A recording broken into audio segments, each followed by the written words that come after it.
Hello, my name is Natalya Overn, and for my character analysis of a relationship from a movie or book, I chose the movie Divergent, but it also stems from the three-part trilogy by Veronica Roth.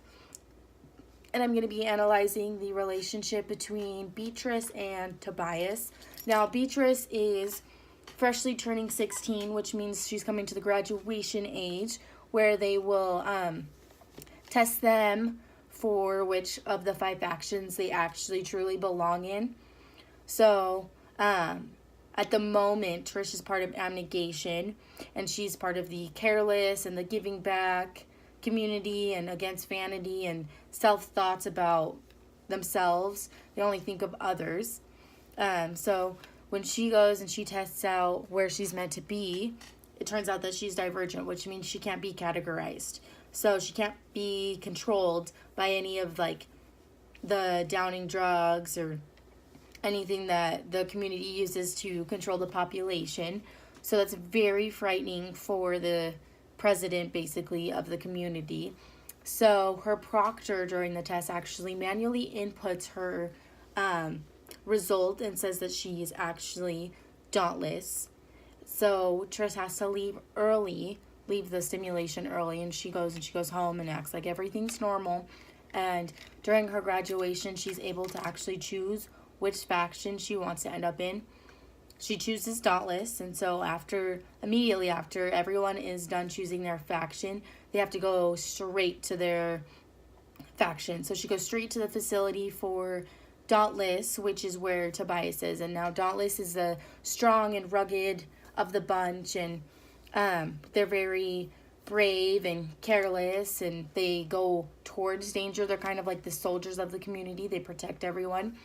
So she ends up being in this room on a call with all of her other new members, and they have to go through a training to see if they can actually handle being a part of the faction, and if they don't survive, then they have to live on the streets with the others that are unfactored. So Triss ends up meeting Tobias because he's one of her trainers during one of their their tests. So they're kind of doing target practice with knives or bow and arrows.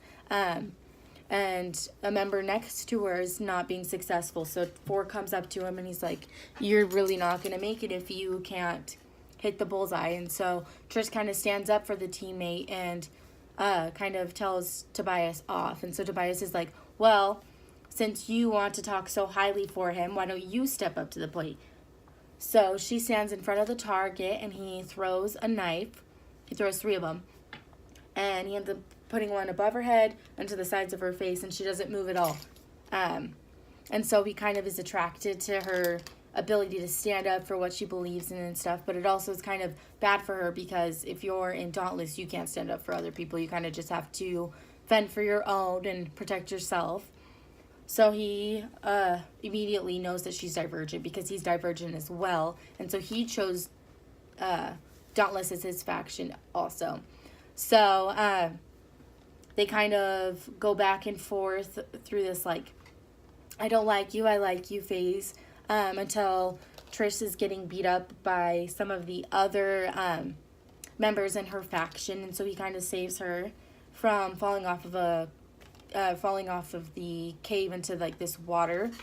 So he takes her back to his place, and that's where they kind of connect and kind of open up to each other. And so she asks why is your name Four? And he kind of opens up to her and shows her all of his tattoos and kind of opens up about his past and what his four fears are. So the character analysis of Trish, she's very very, very thoughtful, but she's also brave and strong, but her struggles are being careless. She's not able to not care about other people's feelings, and so that kind of is very daunting for her. And her victories are, she kind of goes on to the top of her class because they're kind of ranked by their powers, and so after being on the bottom for so long, she ends up becoming the leading member. And so 4, his struggles are, he struggles with his past issues. So he was beaten as a child by his father, and so his father is one of his biggest fears, but he's also afraid of heights. Now his victories are he was top of his class as well, and he kind of got the option of choosing to be a soldier or being a trainer, and so he kind of chose that role for himself. Now, as far as a relationship, they end up developing this very strong relationship because they're both kind of confident in themselves, so they're able to be confident with each other. So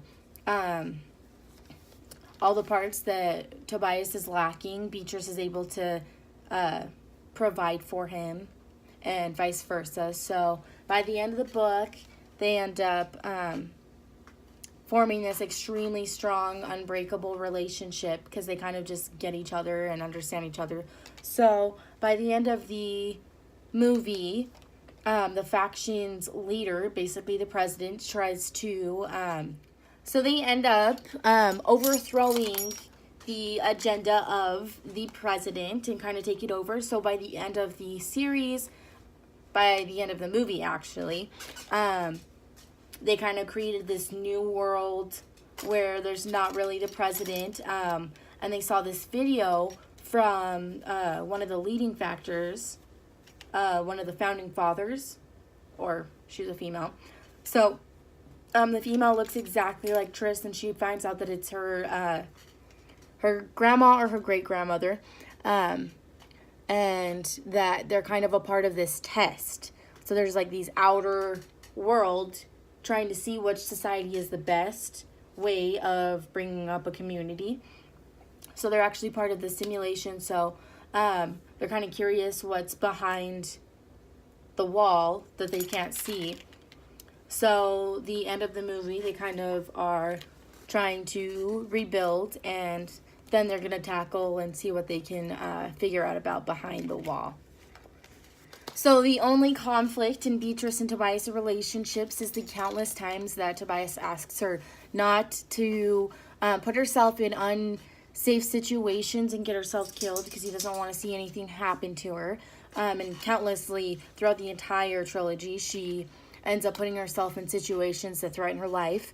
And it really hurts his feelings that she would neglect his feelings about the situation because due to his really intense, rough past, he doesn't want to be abandoned or lose another relationship that he really cares about.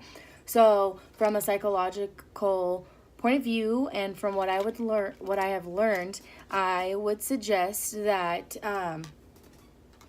she sit down and kind of take in why he feels the way that he does about her going into these reckless situations, and kind of understand where he's coming from. She does quite a bit, but at the end of the day, she still puts herself first before thinking about the relationship and what she would be leaving behind or what she'd be affecting.